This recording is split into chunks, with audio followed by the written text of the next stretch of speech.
just happened to look over there and see that, and I was like, I'm starting at this episode. I talk about doing it a lot, and we were talking about doing the bad dad joke of the. I wouldn't be weak, but every show do at least one bad dad joke. Bad dad joke. Well, my daughter Caitlin got me for Christmas, like, God, it's been 2 or 3 years ago now.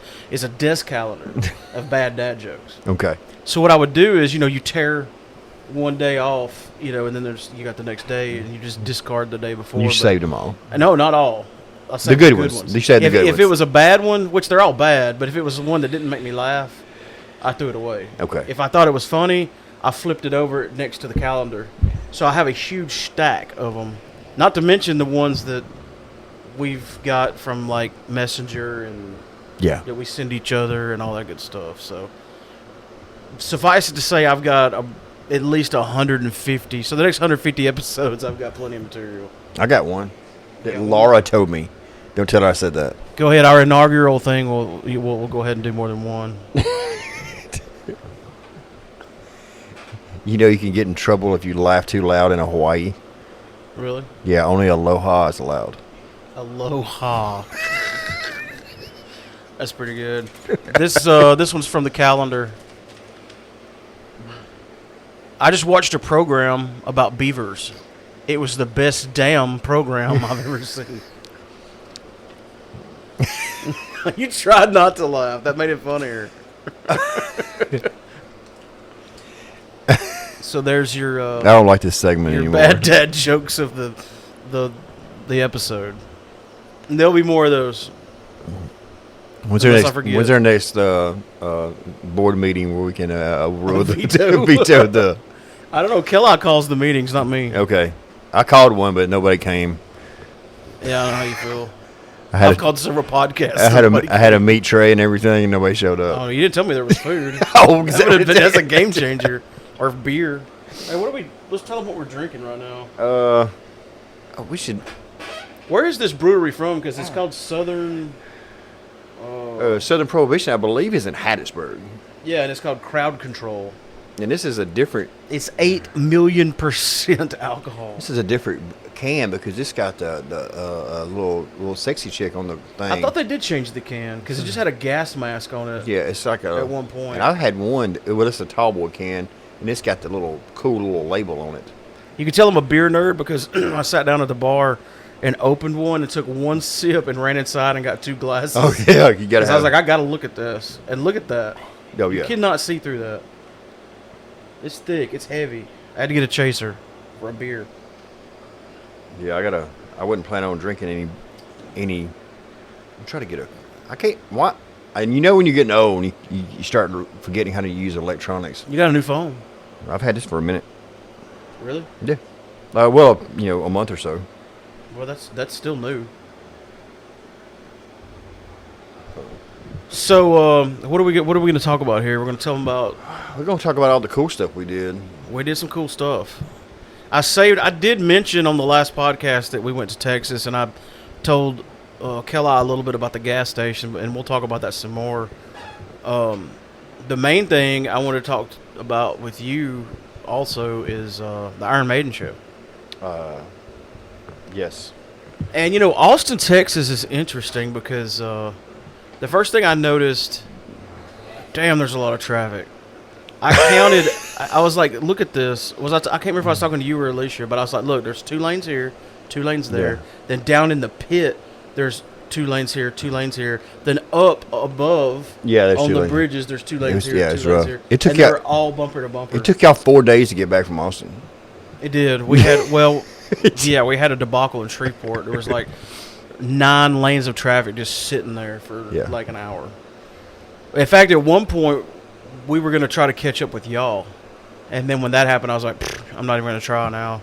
Matter of fact, we pulled over at a Pilot and took a power nap somewhere around, I don't know. What time we get home, 1:30 a.m.? I believe it's 1:30. So this would have been around 10 or 11, and Alicia never recovered, so I had to drive all the way from there. And I couldn't see shit because that long stretch, like from Jackson, you go through Louisville into Starkville, like there's no lights. It's just deer and darkness. In Mississippi, it's pronounced Louisville. Oh, okay. I didn't know the rules. So it's Louisville. I had this argument with Laura. Have you ever heard anybody say Louisville Slugger though? No. Yeah, if you go to Louisville, Kentucky, and say Louisville, Yeah. they'll look at you like, What? I'm gonna have to murder you now. They say Louisville on the news when they're talking about the weather, so Okay. that's what I go by. They're spelled exactly the same though. It's exactly the same. I was watching the Mississippi State game, and the other day, and it was like on a big show. So the guys wasn't from Mississippi, and they was talking about a guy from Kosciuszko, and I don't even know how he pronounced it, Kosciuszko or something like that. It's weird. Kosciuszko. So do you want to start with the Iron Maiden thing? Let's start with that day, and go. Let's end with Iron Maiden, just like that day was. Let's talk about Tuesday in Austin. Yeah, y'all had been there a few days before Yeah. we showed up for the party. And we get there, and we did what I didn't want to do because we left the night before at midnight. Right. And I dozed a little bit while she drove, and then at first light I drove and she dozed a little bit. Neither of us had any proper sleep. And I was like, what I don't want to do is get to the room and, like, pass out. Pass out. So we did exactly what I wanted to do and took about a 45-minute power nap, like on the couch watching TV. Right. Like, don't go get in the bed. That's a bad idea. No. You're not going to get up. That's not a nap. That's going to sleep. That's going to sleep. I knew that. Like, and don't like put your PJs on either. Yeah. Like, we just literally just sat on the couch watching alone and dozed for about an hour, 45 minutes to an hour. Then we met up with you and Laura at the tavern. Yes. So tell us about that place because you picked it. They just had cool looking food. It's the main reason. You said you wanted a place with a good burger. I want a good burger, but I didn't get a burger because, to me, a good hot dog trumps a good burger, and they had a good hot dog. It's got to be a really good hot dog to trump it for me. Did you see my hot dog? Yeah, you had a really good one. Yeah. They had this thing called a cheese curtain. They put so much cheese on there that it's got this crust halo of cheese. It's like a curtain. But that's pretty good. We got to have a picture of a pretty good IPA. And yeah. If you're not hot, will you turn that fan off? I feel like it's blowing into the mics. We'll leave the air on. Oh yeah, that's much better. My burger was like the bomb. You got the ghost pepper burger. Yeah. And I was pleasantly surprised at how hot it was because you never know, like, something will say, like, Carolina Reaper on it, and it'll have, like, Carolina Reaper sauce, but it's, like, mostly vinegar with a little bit of... No, I could actually... Like, they took a ghost pepper and ground it like, up. Muddled it with some other ingredients and smeared it on this burger. It was hot, but it was good. It was a delicious burger. I had to cut it in half because I didn't know where to start. Yeah. You ever picked up a burger so big, you don't know where you don't know where to go. Find a place to jump in. It's like my messy bedroom. What corner do I start in? Yeah, where do you start? Like this thing's enormous. And yeah, that was a cool place to eat. Me and you split a picture of a local IPA. It's a 512 IPA, I believe. Yeah. Well, I think it was because I brought back home a 6-pack of that Juicy. It was the Zilker IPA. Yeah, that was it. The Zilker IPA, I think. Yeah. And, of course, we went across the street when we got done eating and got a Lone Star while we were waiting on our Uber. You got to drink a Lone Star when you're in Texas. Yeah. Right? Is that available anywhere other than Texas? I don't think Texans drink them, but I drink, yeah. We got to say, was that a 16 ounce? Was it a 16 ounce or was it a 24 ounce? No, it wasn't a 24. It's a C. Okay, we got a Skull Crusher Lone Star, which is basically the PBR of Texas. But a 16 ounce is called a Road Pop, right? And then a Skull Crusher is a 24. I always call it Skull Crusher's Tall Boys. But what's a Road Pop?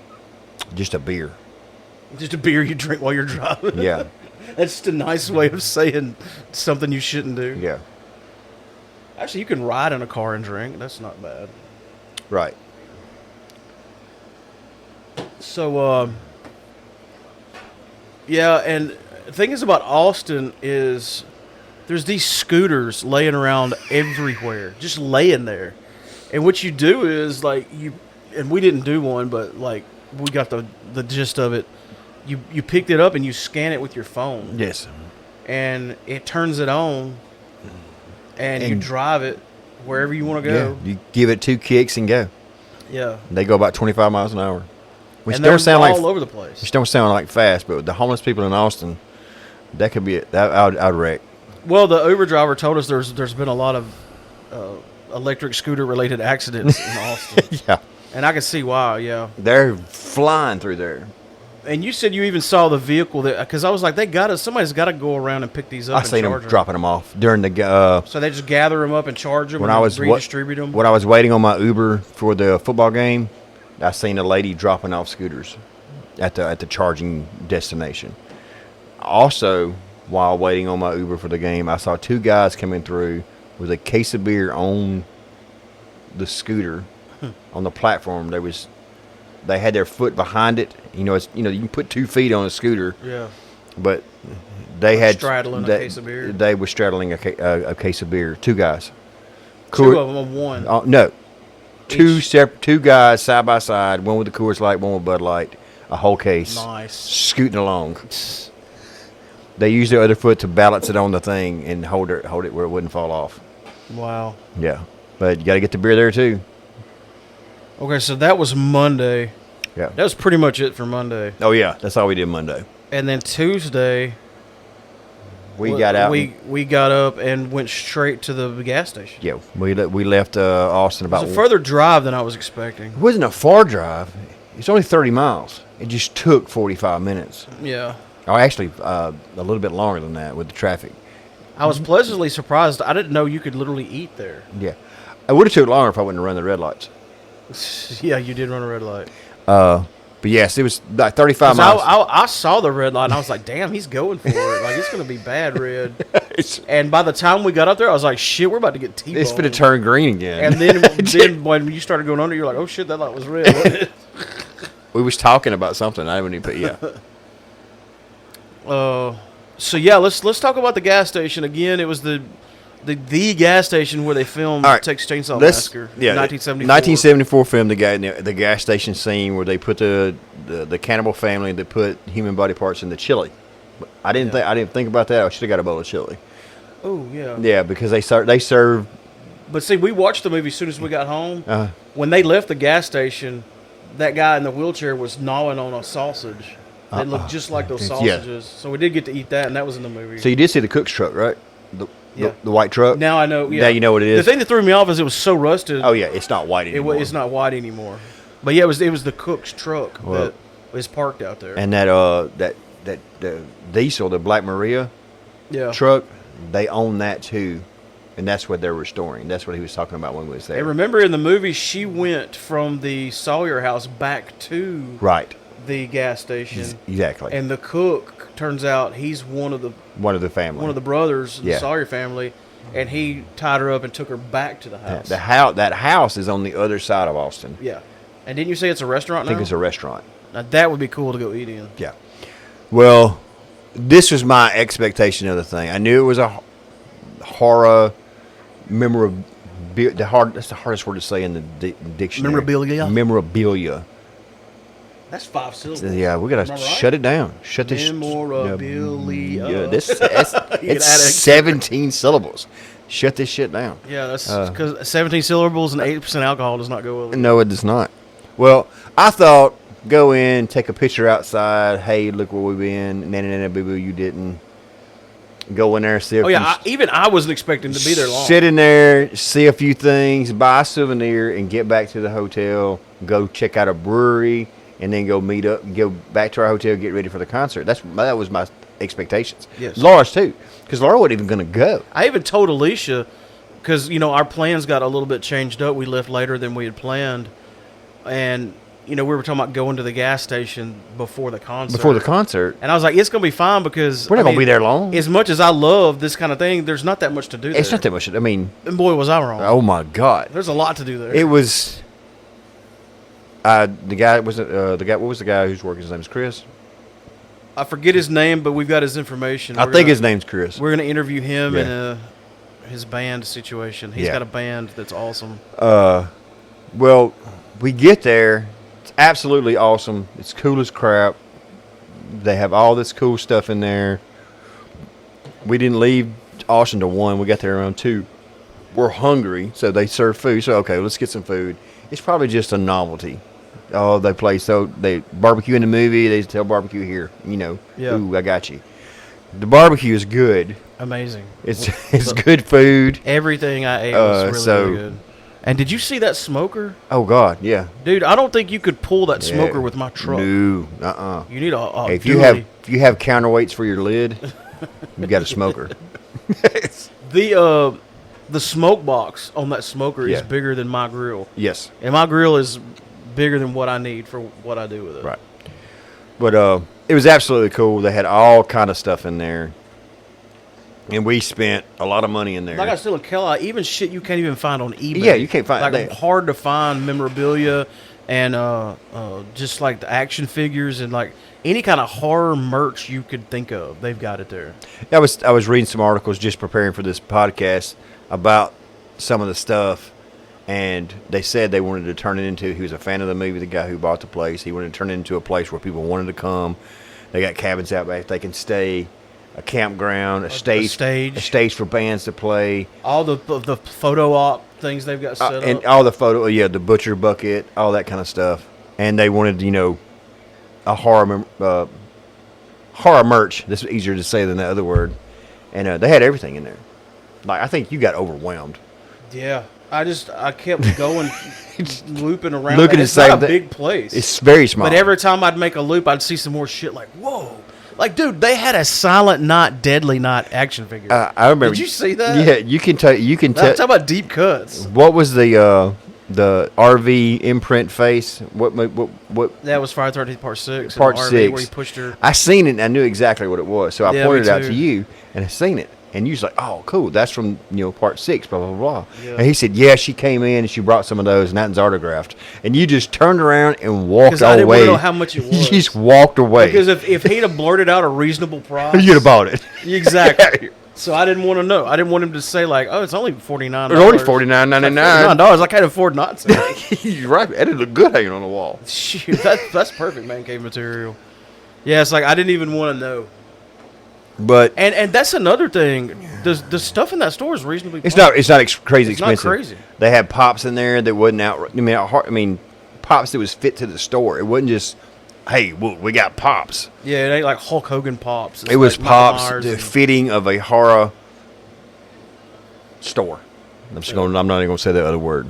It's almost a horror movie museum and gift shop. And horror gift shop. I like that too. Yeah. If Kelly was here, he'd make up a cool word that was easier to say. Yeah. I'll have to get him to work on that. Yeah. But yeah, everybody I've told about it, like all my friends that are into horror, they're like, dude, we got to go. Just hearing me talk about it.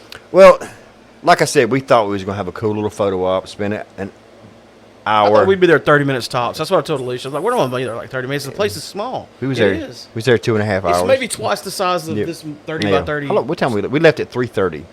So we was there an hour. No, it was 2:30. It was. But we still had plenty of time to go back, freshen up, meet at the Driscoll. Yes. I talked about that on here. I showed Kelly some pictures. He was like, whoa.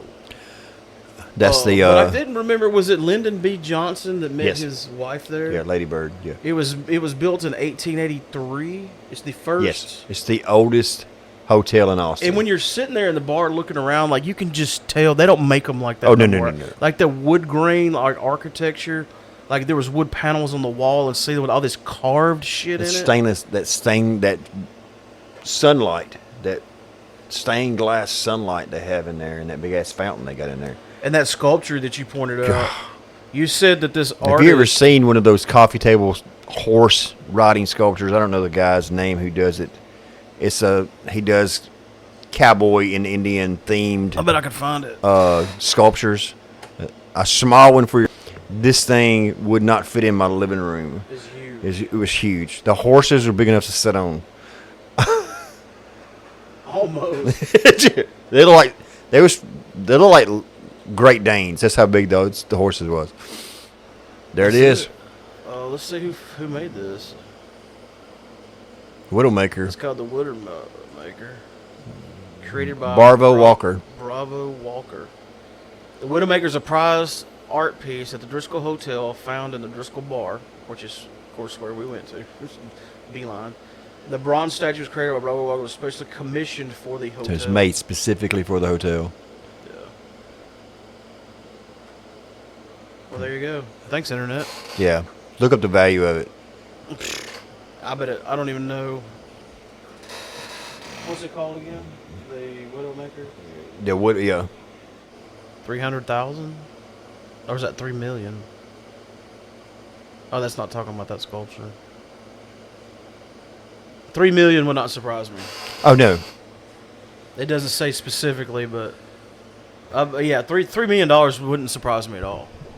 And that was probably done a long time Oh, ago. yeah. But yeah, when you're a really nice establishment that was made in the 1800s, you could just tell.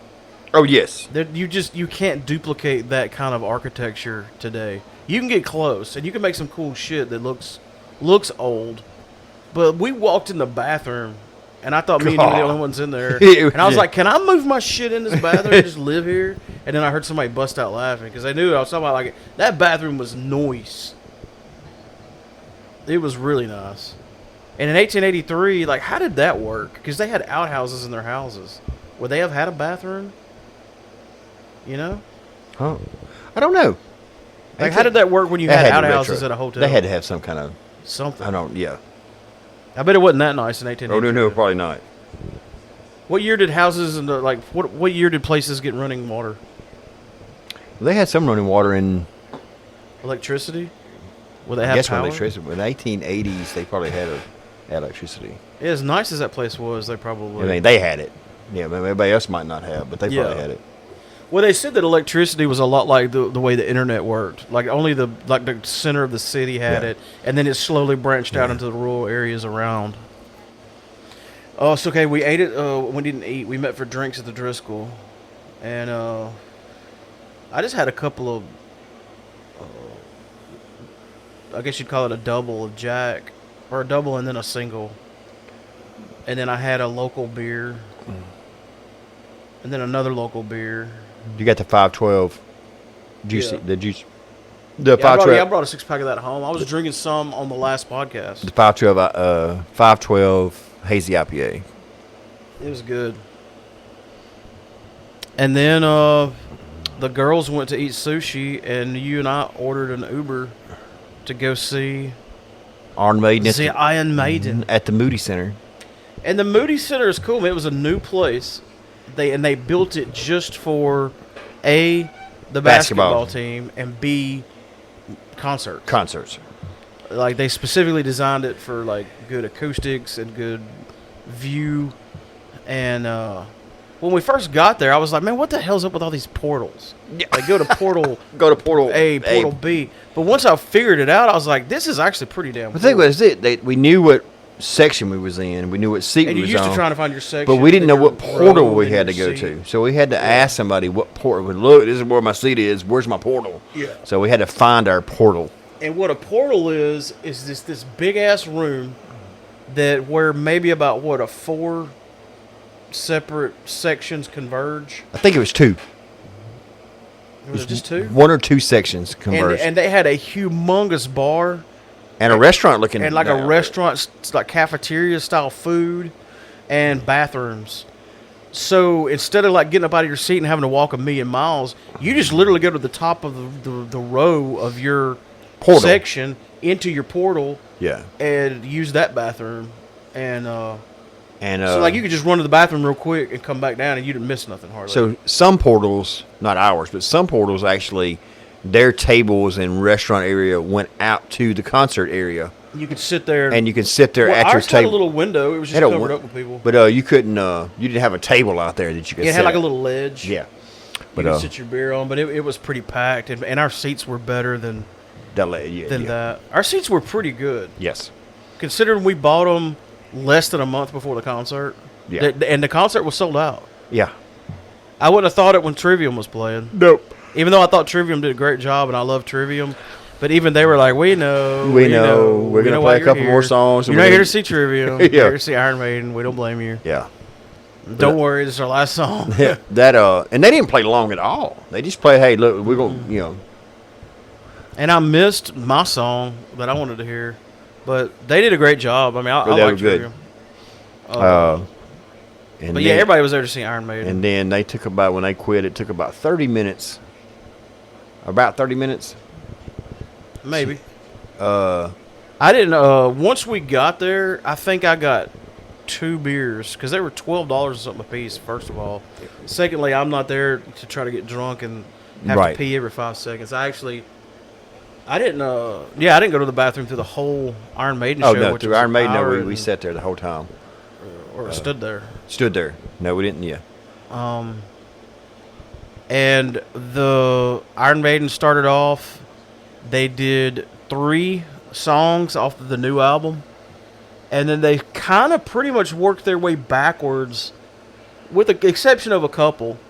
They worked kind of backwards through their catalog from newest to oldest. To newest to oldest. Their most famous songs that, if you're not an Iron Maiden fan, you're going to know the songs. You probably still know them. Those were their encores that they done, except for maybe like Fear of the Dark. Fear of the Dark was that's when it got loud. They played like 2 or 3 songs off Aces High. I was disappointed they didn't play or surprised they didn't play the Wicker Man. We got some really cool shirts. They were $50 for a T-shirt. $50 for a T-shirt. And that place was sold out, and everybody there bought at least 1 T-shirt. Yeah, there was a lot. So that answers my question that I had earlier. Why does Iron Maiden come to the United States and play in a sold-out arena when they could go play an airfield in Australia in front of like 250,000 people? Like they literally went to Israel and played in front, or Rio de Janeiro and played for like 300,000. And because I think they said he was on a Talk is Jericho or whatever, and he said he wanted, when they was doing this, they want to do like some smaller venues or whatever. So. Yeah. Well, I've heard a lot of bands say that they love festivals, but these kind of shows are more intimate, and it was like I told you, like they didn't just put on a show; they put on a spectacle. It was a sight to behold. I've been telling people my mama would have had a good time at that concert. Yeah. She wouldn't like the music, she wouldn't like the crowd, but it was a show. I mean, it was. Yeah, because you were beside me, but we were turned to the side looking at the stage, so you were kind of also behind me. Right. And every now and then I would just turn around and look at you and go, amazing. Yeah. And, unbelievable. Yeah. Because, these dudes are 65, the drummer's 70. I mean, and they did more than some 22-year-olds can do. God, they obviously have their cardio in check. They have trainers and dietitians that... Bruce Dickinson ran all over that stage. Yeah. And that one guitar player was just wearing it out. He looked like he was in a glam rock band, slanging his guitar around, playing in between his legs. Yeah, he was wearing it out. And they had these really cool looking like silk tapestries for the background, and they would change it every song. Not every set, but every set, I would say. Like whenever they Well, they kept the kind of every album they do has like a theme to it. Like Aces High was like the Egyptian style, and this is more like the samurai. Right. And they had with the new album, and they had the whole samurai thing for those 3 songs. But then after that, most every song had its own thing. Its own backdrop, yeah. Either its own backdrop or its own like huge thing that come down from the ceiling. Yeah. Like they had a huge monster that just looked at the crowd, floated back and forth. They had a big airplane come down for Aces High. They had a big angel with the wings flapping. For when I say big, I'm talking. Oh, we're talking huge. Massive. For Flight of the Icarus, they had that. Yeah. And they had Eddie come out in a samurai outfit like on the second song. Yeah, and then he came out again. And when I say Eddie, we're talking about this is like 15 feet tall. It's just a 12-foot tall Eddie. Yeah. And Bruce Dickinson sword fought with him. Yeah, he sword fought with Eddie, and then he shot him with a musket, and sparks flew out of his shoulder. It was absolutely a cool. It was like I told you. I was like, look, show. They said, well, Carrie Underwood's going to be here in a couple months or something. I'm like, she's not going to do that. No disrespect to Carrie Underwood or her fans. She's got a beautiful voice. She's got some good songs. She's pretty. You go to see her play. She plays her songs, but and that's fine. But this is a spectacle. Yeah. This is a show. She's not going to. This isn't just you going and listening to Iron Maiden play their songs. Yeah. You're seeing something happen. Yeah, he's not gonna get in a sword. She's not gonna get in a sword sword fight with a 12-foot 12-foot Eddie monster wearing a British. The giant demon's not gonna come out outfit. of the ceiling and hover over the audience. And how did they keep up with all that without getting all that shit tangled? God, it was so Because crazy. they would drop the background, then another would come out, then you'd have this other thing that's suspended The thing that from cables floating around. Like the angel, like the cool thing with the angel was sitting there and it was just sitting there with his wings up or whatever. And then when the Flight of the Icarus song come on, there was this, not pyrotechnics, it was more like this smoke cloud. And then but see, up until this point, I thought that angel was, just part of the background. Part of the back. I thought it was like a back. And then the wings come down and grab the smoke. Yeah. And then when they was playing when they're toward the end before the encores, it was their album cover for their one of the newer albums. Yeah, Brave New World. Yeah, and that demon face was looking left and right, but that before they was playing the song, and then it just kind of got dark, and then as the light come back up, that demon inflated. So I don't know how they did that. it was Like that big jet. It was almost a life-size airplane, like a local like fighter plane, a fighter jet, but it was inflatable. Yeah, it was cool. It was like they went all out. It was well worth the crazy amount of money we spent to go. And I got lucky because a lot of it depends on what kind of T-shirt it is. A Gildan 2X fits me fine, but this one ran a little bit small, just a little bit. If I lose 5 pounds, it's going to fit me fine, and that's good because I need to lose that at least that anyway. But we go out to the parking lot, and they had the bootleg shirts. Yeah. They looked just like the Yeah. shirts they had inside. So I bought another one, a different style, that was just like the ones inside. It was a 3X, and I got it for like $20. $20. It was $20 instead of $50. But it was a different brand too. Yeah, but it was So I was satisfied with that haul. I got 2 cool Iron Maiden shirts. I got a cool ass shirt from the Texas gas station. yes. So like the 3 of my favorite shirts are like, Yeah. out of my top 5 favorite shirts, 3 of them I got on this trip. Yeah. But yeah, and the Texas gas station, I can't. That's a cool. I mean, I could go back there and right now, after walking around that place for an hour, and buy more stuff, and see some more stuff I want. Yeah, Well, I definitely want to go back. And in March, they're doing that con. they're doing a cult classic convention. And it's not at the gas station, but the same people that own the gas station are putting it on. So And they may have music there. So we got feelers out. You've already emailed them, right? I haven't emailed him. Talking about the con. Have you? Oh yeah. I definitely want to do that con. For sure. If not, we just go. And I want to say one last thing about Iron Maiden. Talking about being such a show, such a spectacle, such a sight to behold. I've since gone back and watched YouTube videos, even mine that I made on my phone. Which my phone, it's an XR, and there's something wrong with the camera. It doesn't do great videos, but they just don't even come close to doing it justice. I mean, it's fun to watch them and reminisce. You know, I sent you a link to the whole concert. All right, yeah. That somebody filmed from like the front. And I limited myself on what I filmed because I don't want to miss it. Right, I didn't want to. I don't want to be stuck behind a phone like, camera lens the whole time. In fact, when I would film, I would hold the camera up. Right, just and I would look under the phone so that I could see everything with my eyes. And it just, no comparison. Like the cell phone, with all the pyrotechnics and the smoke and you just had to be there. If you've ever thought about going to an Iron Maiden concert, I would say 1, go, 2, hurry. Yes. I mean, it looks like these guys have a lot of gas left in the tank. Oh yeah, they're more than I do. Yeah, and they're way older than me, but you never know. It was a cool show. That was our first Iron Maiden show.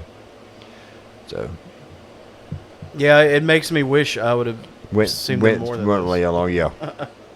Worth the drive, worth the money we had to pay for shirts and tickets. Oh, totally worth it. I don't want to add up. I don't feel gypped at all. What my trip cost? Oh, no, especially yours. Especially mine. Mine was Yeah, I was only there, less than 3 days. I was there a week. You were there a week. I got there. I got there Thursday and I left Wednesday. Yeah, you spent enough money to purchase a decent used vehicle. Oh, yeah, definitely. Yeah. But anyway, I want to say one other thing. When we got home, of course, the first thing we did, not that night, obviously, and it was funny because Alicia woke up and she's like, I'm sorry, I didn't mean to, make you have to drive. I'm like, no, it's fine. Do not want you to drive sleepy. No. I would much rather either me drive or us pull over and, take a power nap like we did. Do not drive sleepy. That, first of all, it's miserable, and secondly, it's extremely dangerous. I said, but you owe me a nightcap when we get home.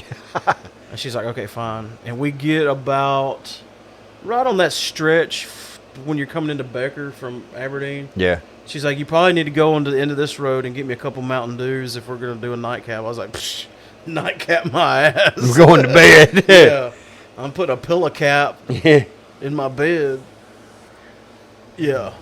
I was done, son. I slept good after driving 12 hours. And the worst part, and I'm glad you gave me a heads up, was that 100-mile stretch. Because once you get into Texas, you've still got a long way to go if you're coming from the east. Your journey's just beginning. Texas is a big old state. And that last 100 miles is an interstate. And it is. Everybody's doing 100. It's at 95 miles an hour the whole way. Ooh, man. And you don't know what you're doing or where you're going, and they do. Yeah. It's not fun. I just cranked up some Iron Maiden and just white knuckled. Stay in the middle lane and go. Yeah. Yeah. I was like, keep me some Iron Maiden playing, and I'm just going to white knuckle it and raw So dog Susan it. Bennett says, stay straight for 98 miles. I think that's what she said. And you just like, boom, it's bumper to bumper and hauling ass the whole way. Oh, yeah. To your hotel room. Yeah. Yeah. We literally exited off of that and probably drove a couple of miles. And not even that, a mile. Not even that. And we're right there. It was a cool place. I didn't hate the condo. It had its ups and downs. But I liked the area we were in. It was interesting. Very multicultural. That's another thing I'll say about the concert. I've never seen a more broad mixture of age, race, gender, everything, culture, 5-year-olds to 55-year-olds or older, and they're all rocking out to Maiden. And it wasn't just like because it was they have cool T-shirts kind of thing either. There was this, we handed out some while we was waiting on set changes and stuff like that. We handed out some podcast stickers from the people in our area behind us.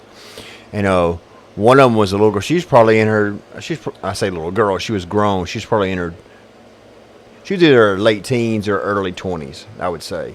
And she was headbanging. She knew the words to every song. She was singing. Yeah, she wasn't just. Well, that was that girl directly behind you. That you gave the sticker to. Right. That she even said after it was over, I can't wait to get home and listen to y'all's podcast. Right. And I'm glad you brought that up because that reminded me. I wanted to tell everybody that when me and you go places, whether it's down to the coast or to a concert or to a nice restaurant or a restaurant we like to eat, we leave stickers everywhere. Everywhere. Like whether it's handing it to them or just leaving it in the little basket that has the ketchup and salt and pepper. Or put them in the tip basket. Put them in the tip baskets. We've had bartenders we gave them to that stuck them to the wall. What I was going to tell everybody, if you're listening to this podcast because we gave you a sticker or you saw a sticker outside our listening area, which is North Mississippi, send us an email, popculture4real, and tell us where you saw or got the sticker from, because that's usually what we hand out is the stickers. So whether it was us giving you one or you finding one, let us know, and we'll send you something. Like, oh yeah, if it's like a cool story, like I was at this restaurant and I just saw the sticker laying there, and now I'm a listener. Yeah, we're going to send you something. So yeah, but I hate we didn't get that we didn't get any of those guys' names that but the girl who said she was going to listen, I say girl, I'm a young woman. She said she said how long have y'all been doing the podcast? I said a few years. She said good, I got a lot to catch up on. I was like awesome, yeah. So if you're listening, we're those weird old guys that hand out stickers at concerts. That's us. So concerts, cons, restaurants, bars. We have a Yeah, we're shamelessly self-promoting everywhere we go. Yeah, we have an email that he just said, and we also have a 767-4487 or 767-HITS. There you go.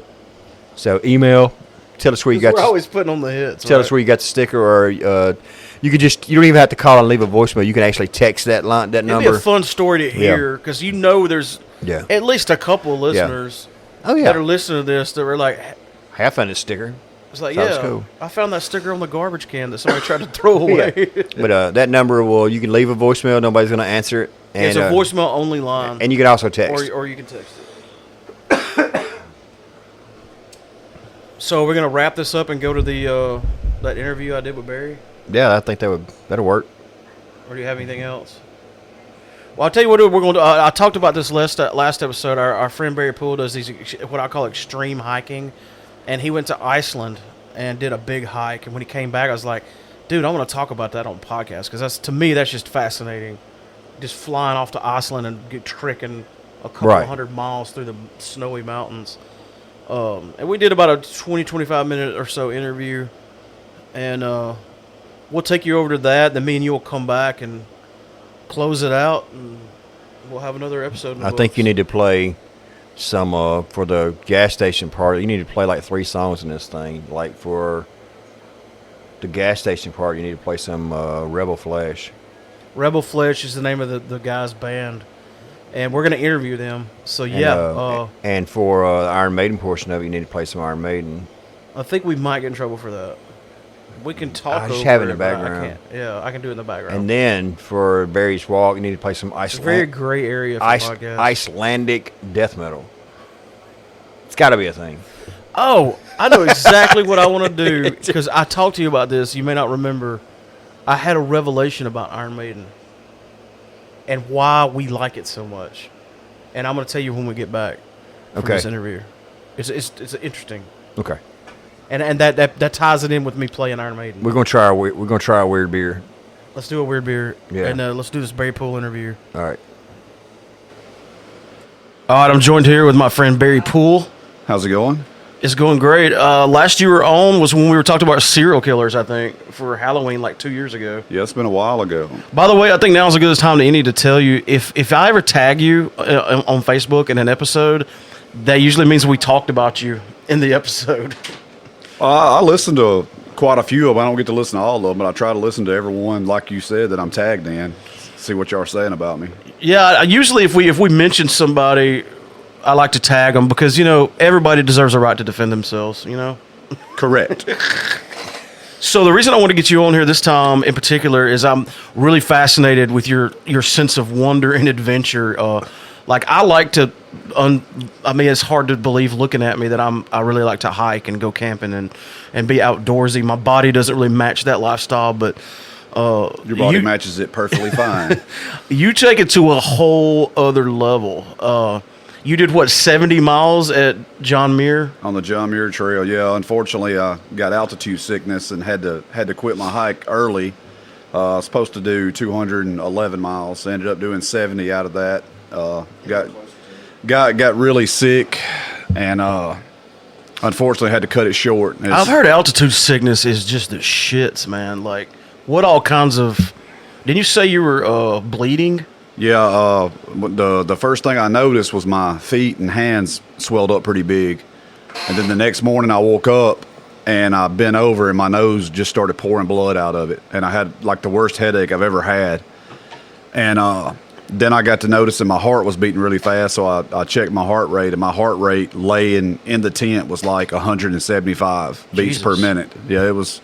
That's more rough. Than a stress test like you do to get your heart checked. Yeah, it was pretty bad. I'd gotten worried because, like I said, it's not like I'm right there close to a hospital. I was in the middle of nowhere, literally on top of a mountain. Yeah, so my partner that was with me, we got a map out and we figured out a game plan. We found a trail about 15 miles down that we could get out on. So I still had to hike another 15 miles to get out of there, but it was worth it because I'm telling you, I thought I was dying. Yeah, man, and there's really no way. I mean, there is some ways to prepare for altitude sickness, but you can't.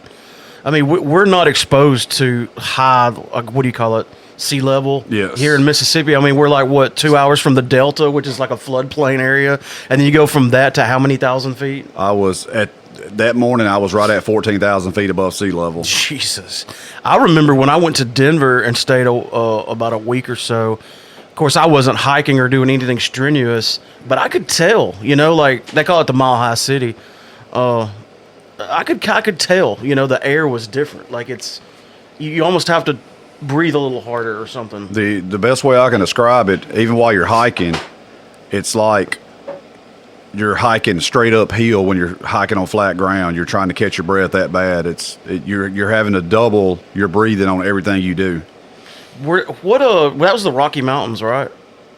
No, Sierra Nevada mountains. Yeah. Out in Yosemite in California. So what predators do you have to deal with out there? Do you have bears? Oh yeah, we run into a bear. Had mountain lions. Never saw a mountain lion, but had a bear encounter. And marmots. It's like a big groundhog. Basically, they don't seem like they'd be that dangerous, but if you leave your shit out at night, they will chew a hole through your backpack trying to get to your food and everything.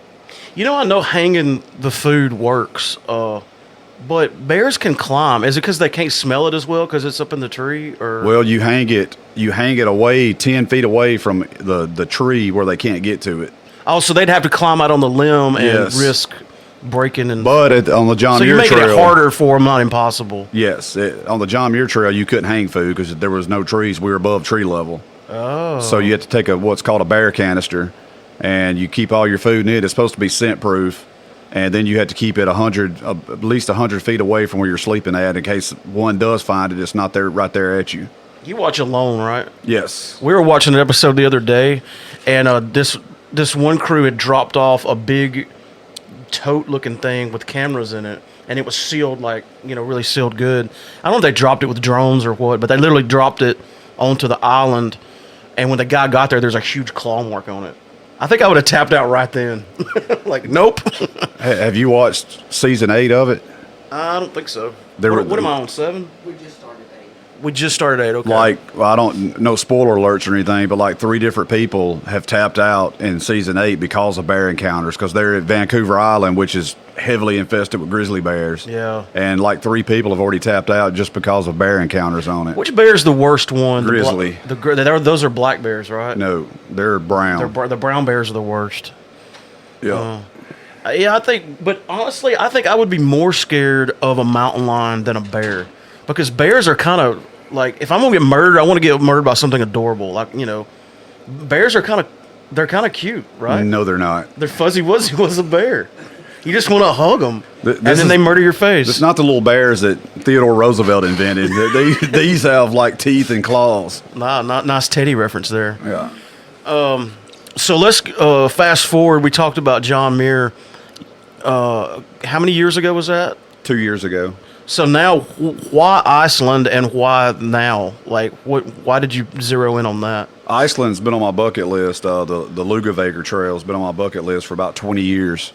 A friend of mine back in the Army went and done it. I think it was around 2001, and he showed me pictures of it, and it's been on my bucket list ever since then. And I got to thinking, me and Christy talked, and I'm not getting any younger. My RA's not getting any better, so I better enjoy it while I can. So made a decision to go ahead and go knock it out.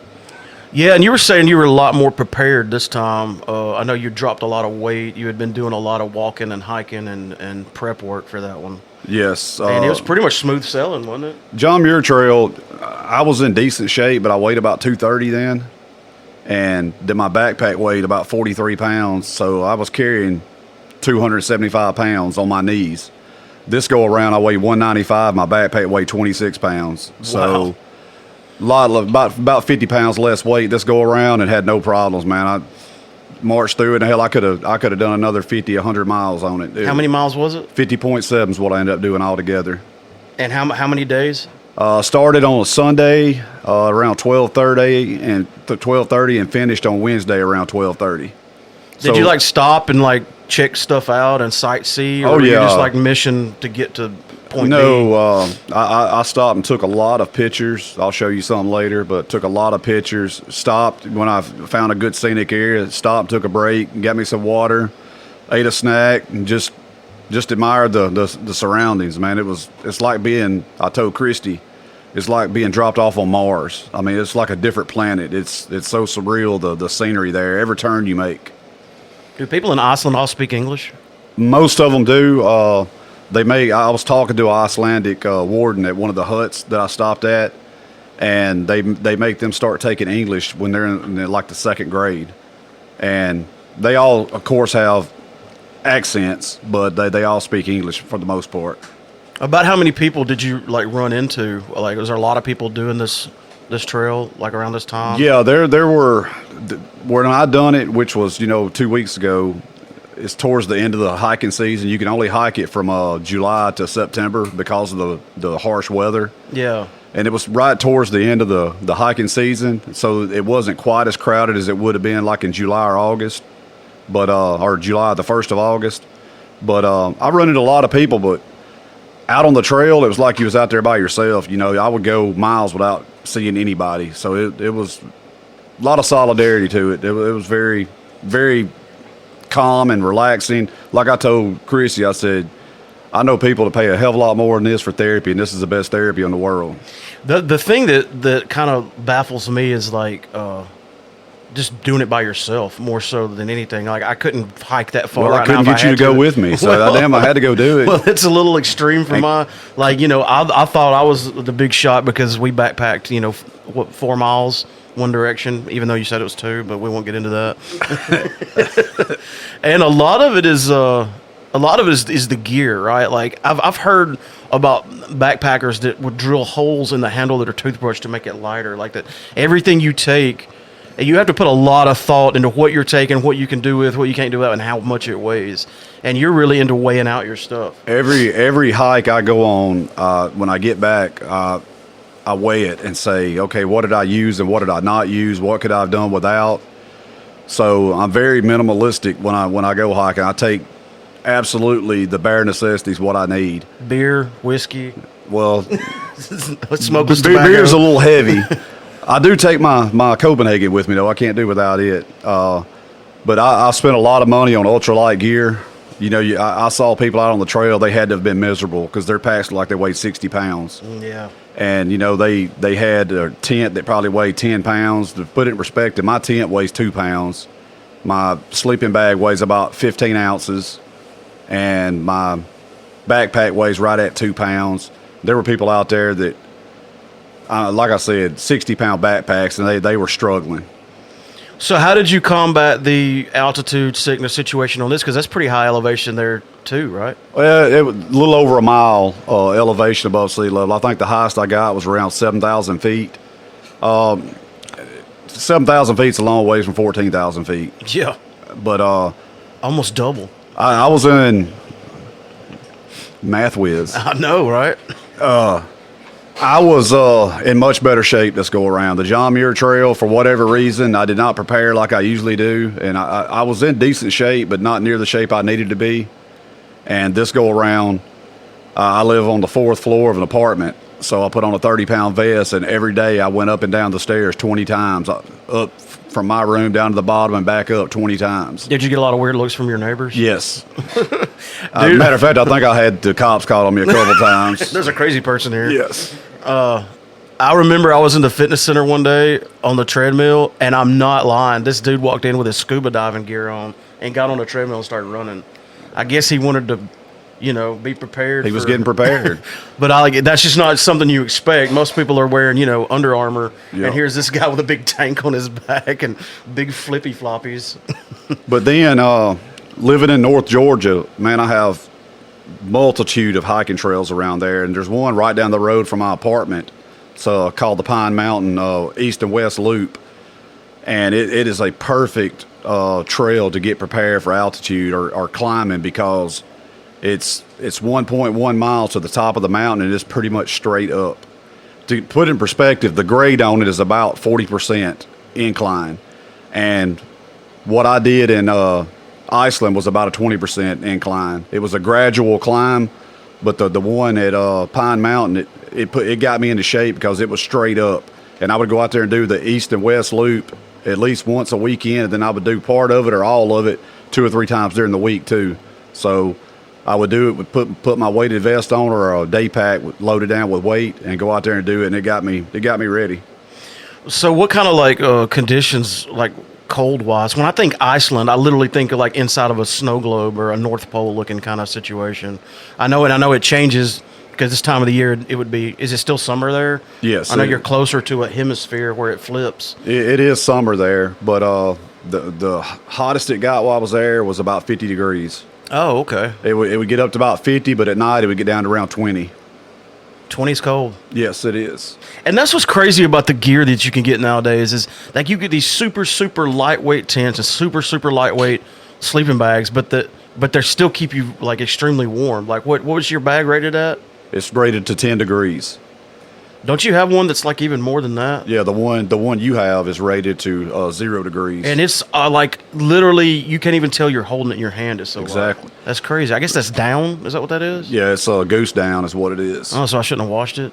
No, you I'm probably just, shouldn't. I'm have. just kidding. I didn't. But actually, I would get hot in my sleeping bag and have to uncover because it's so good. They In make them Iceland. so well now. But you pay a pretty penny for it. That sleeping bag that I use costs around $600. Yeah, the lighter you get, the higher the price. Yes. I've noticed. I've looked at a lot of gear, even though I've been backpacking like a total of one time in my life. I still like. Hey, you made it 8.6 miles. I did, and that was not flat terrain either. It wasn't a mountain, but I made it through Fat Man Squeeze. That was more mental than it was physical, but we got through there. It was fun. So you did John Muir. You've done Iceland. Have you already? I know you've probably already planned the next one, right? Yeah, actually, I texted you about it, but you never replied to me. Well, you texted me from a mountain, so I may not have gotten it. No, I think my next adventure is going to be in Scotland. Tell Scotland our sons are free. Yes. The Scottish Highlands, I believe, is where I'm going to go next year. Well, that sounds fun. You ever thought about hanging out in America? Well, there's a lot of hikes I want to do in America. Unfortunately, they're all so long Yeah. that it takes weeks and months to do some of them. So Well, they say the Appalachia is a huge one, but you can do sections of it. Yes. Like you don't have to do the whole thing that takes you to from North Carolina to New York. the Appalachian Trail actually starts 20 miles from my apartment. Really? Yeah, it starts in Springer Mountain, Georgia. Let's go ahead and book that one for next week. I'm ready. How many months does it take? About 6 months to complete it. Where you were at, were you allowed to have fires? Because some places are weird No. about that. You Could not couldn't have a fire. fires. So anything you cooked was with your little Stove. thing. Man, that would be a little bit of a drawback because for me the fire is a big mental thing. Like I like to have a fire. John Muir Trail, you could have fires as long as you were below 10,000 feet. You couldn't do any above 10,000 feet. What's different about being above it? It's just harder for them to put it out if you set the woods on fire. The logistics of getting up to it to be able to put it out and all that. I guess that makes sense. And the air's thinner, and it would burn hotter. Oh. Yeah, I would definitely want to be able to make a fire, but man, those little stoves are neat. Like they boil water in 3 minutes? or Yeah, less? mine's a couple minutes. It's boiling. And we ate one of those meals when we did the Sipsy, and they're pretty dang good. I don't know if the food was just that good or I was just that hungry from burning that many calories, but I think you were just that hungry. They're good, but they're not great. the biscuits and gravy was pretty good, I thought. I actually ate a couple on the Iceland hike this time, biscuits and gravy. So what did you do for water in Iceland? You just when you pass them, you put some in your bag. Yeah, to there was filter? water everywhere. Everywhere? Rivers and streams everywhere coming straight off glaciers. You didn't even have to filter your water there because there's no animals there. Oh, so you could just drink right out of the lake? Drink it straight out of the stream or the river. Come to think of it, I guess animals would be the reason. Yeah, because they poop and Die piss in and it, decay. and it gets in the water, and I can't think of the name of the actual bacteria, but it's caused from animal feces. Did you filter it though? I did because you know me. I wasn't going to say it. But I went ahead and filtered it anyway. Well, one reason I would've too. filtered it because it helped me store extra water. I would just fill my thing up, put it in my backpack. When I needed some, I'd squeeze it out of my bottle.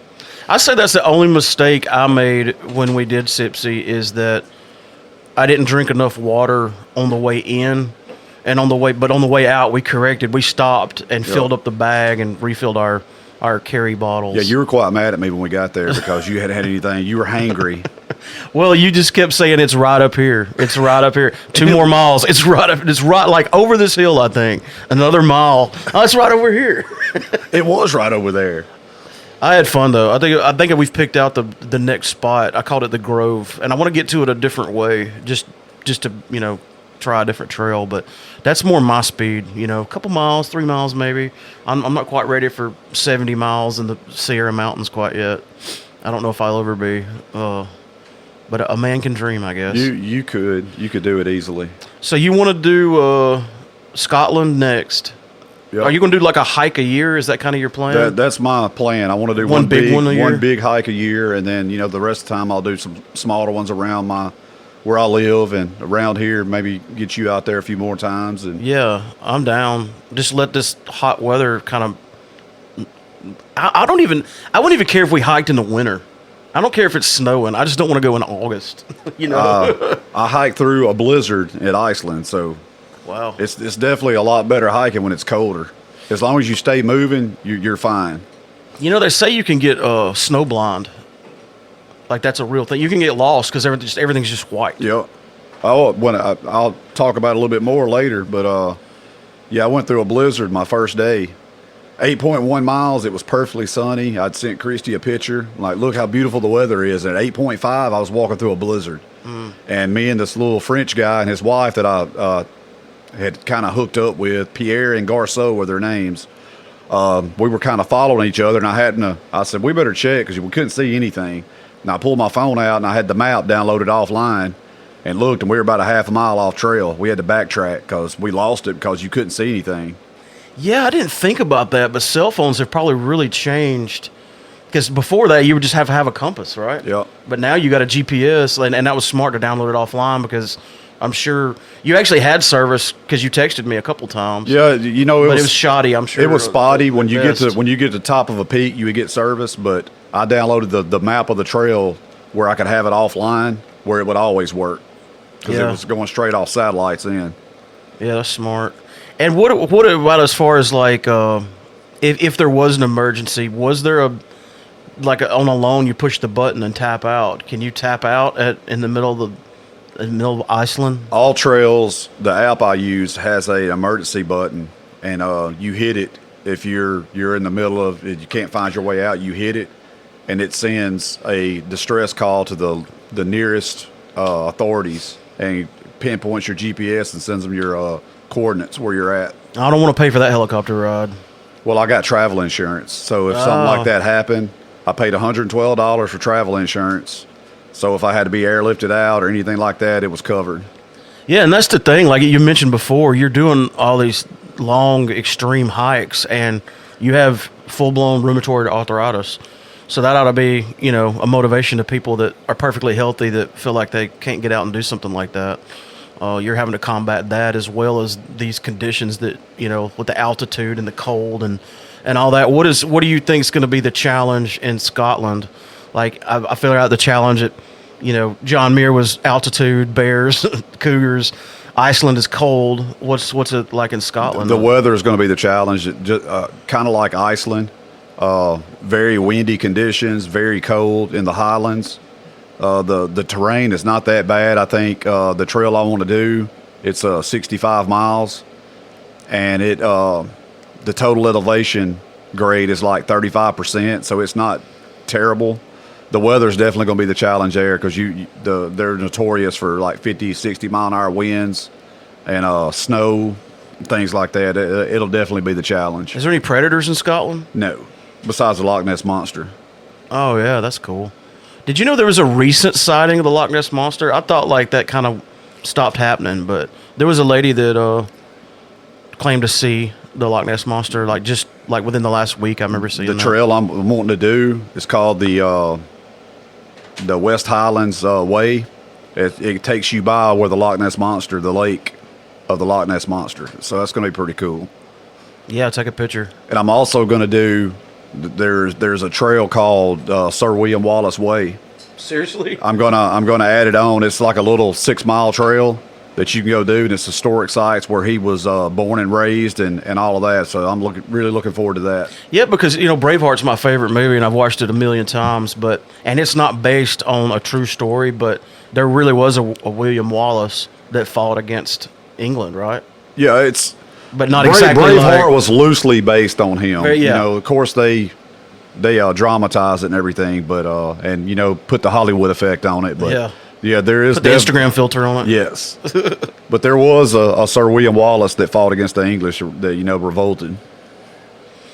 Cool. Well, thanks for sitting down and talking to me about this for a minute. I just think it's interesting, just because I got a billion hobbies that you remember, like when I went through that knife making stage and I made one knife. Yes. Like, I know I don't backpack a lot, but I watch a lot of YouTube videos. I love to watch alone, and every time I do it, I get that itch. Like, I've just got to go camping. I got to go hiking. I even got a new app I downloaded. I'll show you. It's called The Dirt, DYRT, and it's like all the places around here you can like camp and hike and stuff like that. But yeah, I think that kind of stuff is fascinating, and I'm gonna make myself do it more. You always try to find the time, but I'm gonna have to take and make the time. I'm gonna make you do it more. I welcome it because I love it. Like you said, it does something to your mind. Like, it's a reset button. Like, you're out there, you don't even have cell phone service most of the time. Like when we went and did Sipsy, I mean, you might as well left your cell phone in the car. It's basically useless, and you're not worried about stupid crap. You're not worried about work. You're not thinking about, paying your taxes and how you're going to make ends meet or whatever stress you're under. You're just worried about, like, okay, I need to get water. I need to start a fire. I need to set up camp. You're not thinking about all that crap, and it's like a little vacation for your brain. Like I said earlier, it's the best therapy I've found. I mean, and it's healthy. I put in my headphones when I'm out there and just listen to some music, and nobody's around, and just you and nature. It's awesome. Yeah, a lot of the escapes, and I'm doing in quotes, that people find are not healthy, and that's one that's extremely healthy. I mean, look how healthy you got just to do it, and then not to mention the the physicality of doing something like that. It's really good for you. It is. All right, well, Mr. Barry Poole, thanks for sitting down with me for a few minutes. We're fixing to have some awesome barbecue, or at least it was awesome last night when I got done smoking it. But I was a little intoxicated, so I hope it's still as good as it was. I'm sure it is. In that state. All right, thanks for having me. Yep. All right.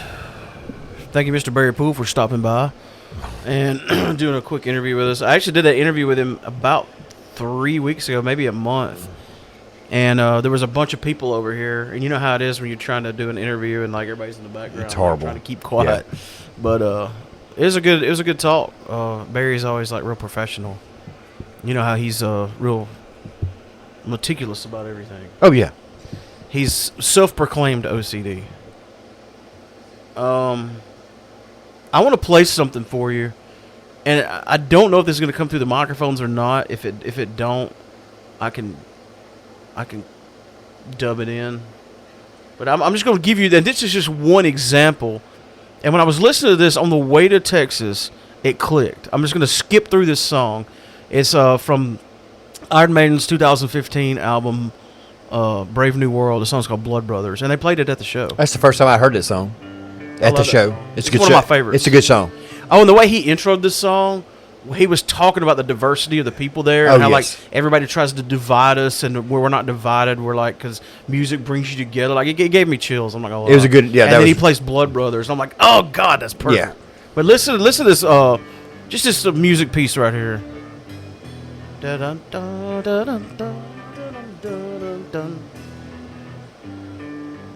All right, now let me skip ahead to listen to that.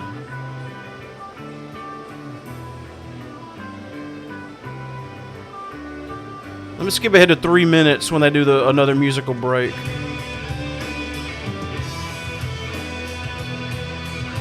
Does that not sound medieval?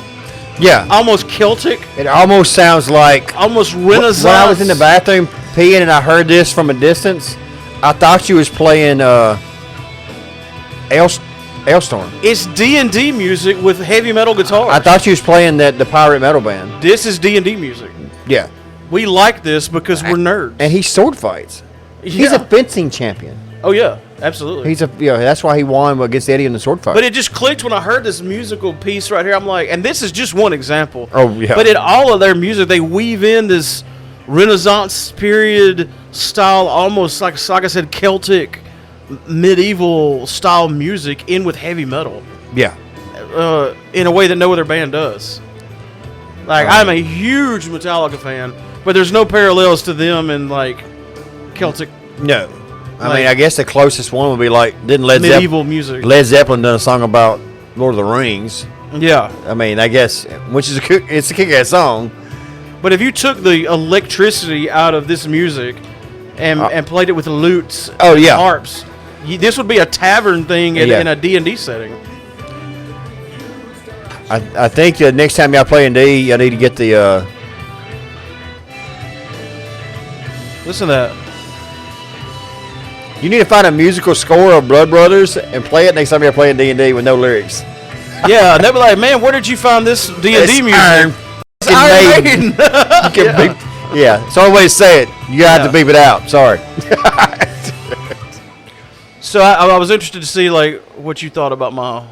again, that's just one example. I caught on to that at the concert, that there was an element of... They sound somewhat... medieval.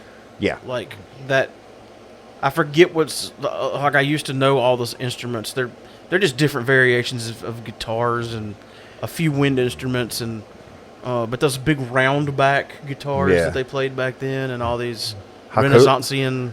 I bet Bruce Dickinson would make a badass DM, right? With his accent.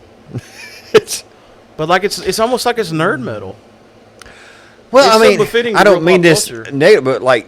Well, nerd isn't a negative thing anymore. I mean, when we were kids, it definitely was. Most metal bands do have an element of being somewhat of outcast anyway. It's not like nerds were. It's not like glam rock. Glam rock, they was a pretty popular guys, right? Mm-hmm. They were all about sex, drugs, and rock and roll. Yeah, metal was underground. Metal was a little underground, a little obscure, just like the nerds was. So you Rebels, actually would see more of that. It makes more sense for that to be in metal. Yeah. And the Iron Maiden wouldn't really classify as metal today, would it? I mean, it's... By today's standards, no, but by the standards when they were, first come out, absolutely. 1975, definitely, yeah. Definitely, and metal goes beyond just the lyrics and the music. If you look at their artwork on their album cover. Well, you can't use that. Molly Hatchet's got some badass album covers. They are definitely an exception of a band that you would think is death metal that is definitely not. I mean, the Bat Out of Hell album from Meatloaf. Yeah, that looks like a heavy metal album. It looks like a heavy metal album. I mean, I love Meatloaf now, don't get me wrong. But it's not what you expect. No. Yeah. But yeah, if you look at all the Eddie is such a big part, and like Megadeth has Victor Rattlehead. See, I was trying to think of his name on the way back from Texas. I couldn't think of the name of it. I actually said Vox Remark. He knows there's the name. several bands that have like a mascot type thing. Not a many. I think Megadeth and Iron Maiden are the two that stuck. No, the rest of them really didn't. And Eddie stands out. Eddie is like leaps and way above Megadeth. The Misfits, the Fiend skull. Yeah, but that's just like a. It's so synonymous. It's just a with picture. The it's not like a. They don't have a 10-foot tall one coming out on the stage. No, but they do have a regular size one. Regular size one come out. My Motley Crue had one for a little bit in the 80s. Alistair Fiend. It didn't really stick. It was cool though, but it didn't stick. Yeah, had some cool T-shirts with it on earlier on. Like after Girls, it went away, right? And then you got people like Alice Cooper who are kind of their own avatar. Their own like mascot. He is the avatar. He is like he said, "I'm Alice Cooper," and then I'm the other guy when I'm not in the band. Yeah. But I can't like. You almost get like a certain kind of buzz, and it's not a beer or drug buzz when you're at a show like that. It's so phenomenal, and I haven't come down from it yet. I'm still jamming. The girls jamming Iron Maiden every day. Laura and Alicia was giggling their ass off at us when we got back. Yeah, because we was like little kids who just got a BB gun and a bicycle. We just got the Huffy with the mag wheels. Oh my god! And that's how giddy we was when we got back. But right after y'all left, I dumped. My energy went boom, and I was bow. I hit the bed hard. Yeah. Yeah, I went home and went to bed. More so than I thought I would. Yeah. Because I wasn't the only light buzz I had was just from what we drank at the Driscoll, and that wore off during the show. Yeah. And we went back to y'all's place. I got a little buzz when we got back. I don't know if I was just amped up on adrenaline. I just smashed some of that Godfather pizza. That pizza was amazing. But I drank. We drank a camp beer. Yeah. From Zilker's. And what was that whiskey you had that was? And so then good? I had some whiskey from Treaty Oak that I got in Texas.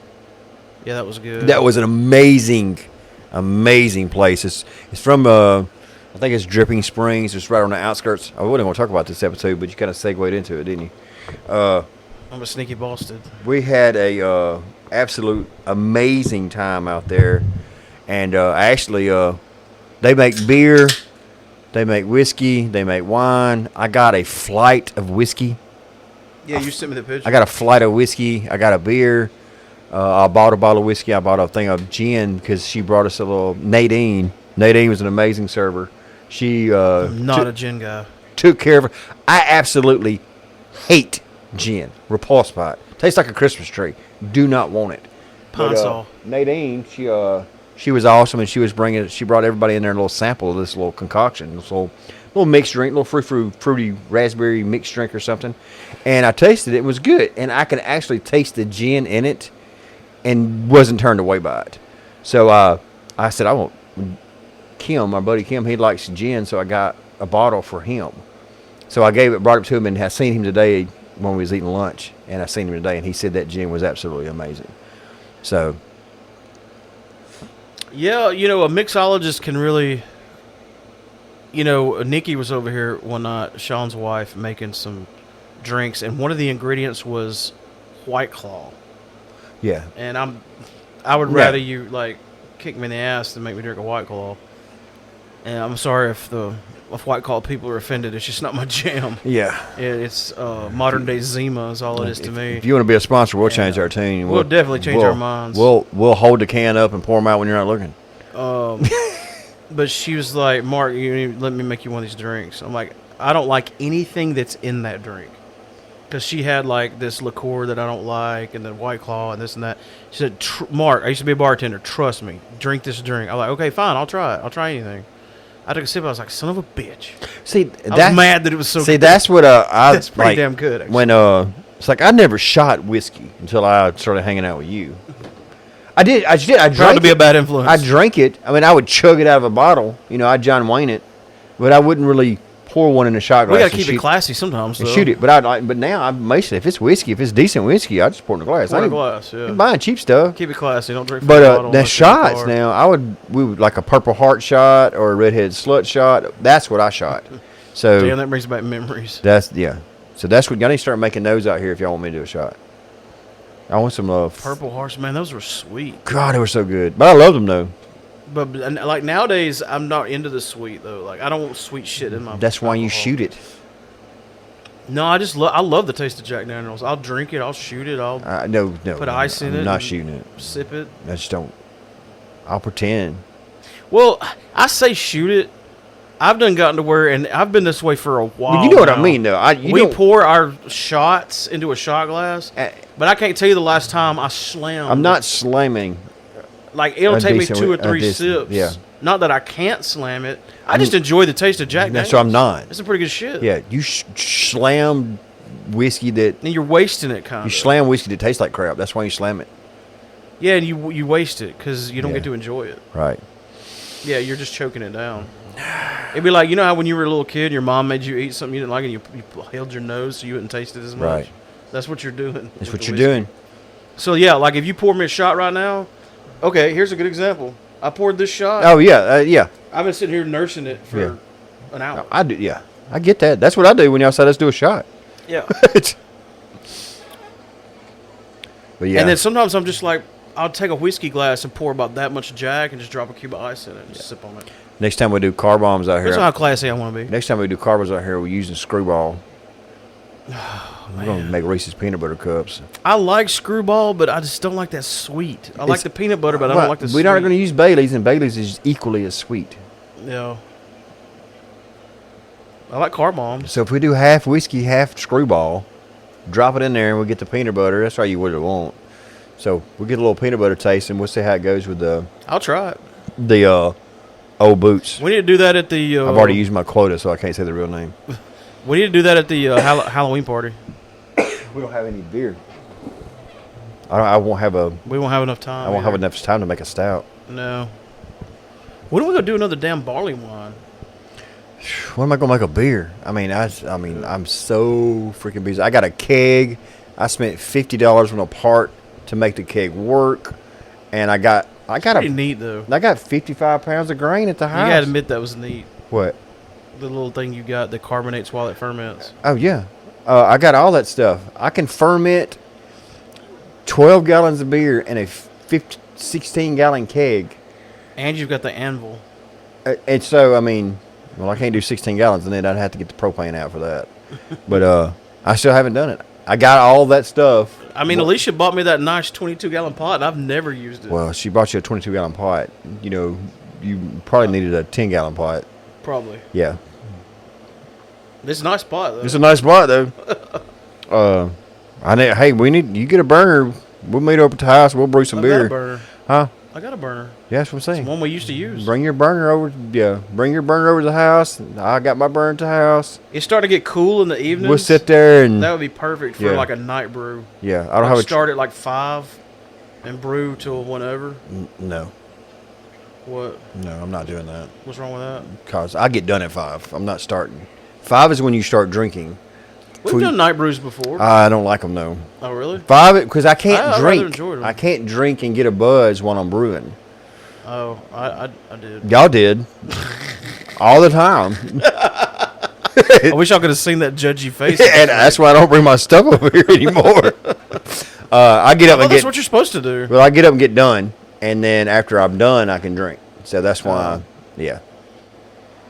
All right, so we ready to wrap this up? Oh, yeah, we are right at an hour by the time we... Oh, by the time I put that interview in here, yeah, we're way over an hour. Yeah. Which Kellogg hates it when I talk about the time. And he's right. It doesn't really matter how long They don't. We can talk as much as we want. By the time we do our kissy noises and we have nothing but freedom here. talk about the first and only floor. We need to have... We're going to have a mini meeting. We need to get our shit together for next month, because next month is going to be wide open for me. Yeah. And I've got some stuff planned, but not enough. Next year Halloween we're gonna be prepared. Every year we say that. Yeah, next year for the con we're gonna be prepared. We gotta be prepared for the con anyway because they might announce it next week. It's gonna be in March.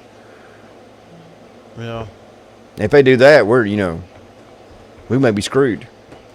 We won't be. We'll figure it out. But I never did. I told you we watched Texas Chainsaw Massacre when we got back. Not that night, but the next night. Alicia didn't really like it. Well, it's not. But when I said there's a modern day sequel that's on Netflix, I was like, I'd like to watch it. She's like, I'll watch it. She didn't hate it. It's just not her. Did you watch the sequel? Style of horror. No. You need to watch it. Yeah, we're going to. It ties right in. Available. It ties right in. She had to go to work for her 7 on. And probably the next movie we watch is going to be that sequel. I'm late to the party on it for sure. I watched it as soon as it came out. As soon as it was available, I watched it. And I watched the original Texas Chainsaw Massacre the day before it came out, so I was prepared. Yeah, I'm glad it's fresh on my mind because I didn't realize how long it had been since I've watched it until I rewatched it. I was like, man, as much as I love horror movies, I haven't watched this in a long time because, I forgot how much time they actually spent at the gas station. And then they came back to the gas station. Okay, I think that's probably that's the beginning. I mean, it's the beginning. They filmed it in 73. They filmed it, but you can say it came out in 74. That's Halloween. 2 years before I was born. Halloween came out in 78, so it wasn't long before they jumped on the horror train. Yeah. And then 2 years after that, Halloween was so successful that it spun off everything. Yeah, and then Halloween come out 78. My Friday Everybody was like, "Oh shit, horror can make money." Friday 13th come out in what 80? The first one. And then Nightmare on Elm Street come out 84, 85. I think it was 85. Was it 79 or 80? I think it was 80. If I got this right and you didn't, oh Lord, you're never gonna hear the end No, of I'm it. not saying you're wrong. It's I'm around almost it. positive it's 80. Yep. Yeah, and Well, I just listened to an audiobook by Sean Cunningham about the making of it, and they worked on this for like years before it came out. Nightmare on Elm Street was 84. So, like when I say the year, I'm also You thinking think about when they make it, when yeah. they were making it. So it was 84, 85 Friday 13th. Like I think they started Star Wars in '76. It came out in 76. Or somebody up in 77. I thought it was '77. Damn, we suck at nerding. God. We're within 2 years we're Can't believe I'm good. having to Google Star Wars. Star Wars. Of all things. You might be right. I think it is 77. Yeah. Yeah. When did Friday 13th when did Nightmare on Elm Street come out? That was in the '80s. 84, 85. I'm gonna say '84. I think I'm with you. Yep, '84. 84? Yeah. But it's so weird because movies really hung in there back then. That's all he had. Because in '83, I was what? 76, 77, 78, 79, 81, 82. I was 7 years old. But I remember watching it, Out on your fingers. not at 7. Yeah. I'm not good at math, dude. I don't ever. I mean. Oh. With 70, yeah, you was born in 76. I don't know why math made me think of this, but I got to show you this riddle I figured out last night at D&D. I was proud of myself. I would have done that different. You was born in 76. 86 would have been 10, and I would have subtracted that from that. 8.8% alcohol beer. I drank one too. I also drank one. But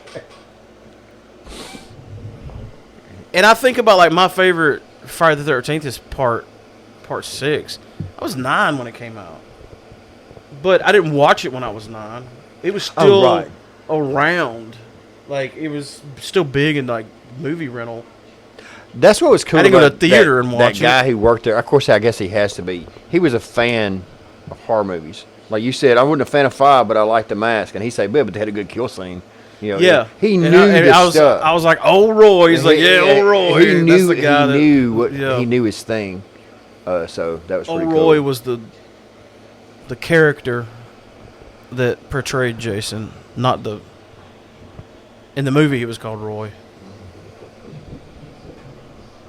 And I told him, and it's true, I don't like that movie, but I do like The Mask from Part 5. Those big, giant blue chevrons on the cheeks. I actually And like those. It actually looks like cool. I didn't realize the movie sucked until the end when I realized it wasn't Jason. So I mean, to me, the movie was okay. You don't like it after the fact. It had yeah, that's true. It had some good kill scenes. I actually famously changed my least favorite Friday the 13th from 5 to 9. 9's just a piece of garbage. But anyway, what did we say we're at? 187? 187. You sure? I mean, you told me before we started. This was 186. Well, 187 is fixing to come out, so this is 188. It's 188. Yeah, time travel. Thanks for listening to Real Pop Culture. Episode 188. We've been broadcasting live from high atop the Killj headquarters at the Killj Ranch. Love you, bye. Well, you can do it louder than that. I try to be really, really quiet and it tickled. Bye. Oh, Lord.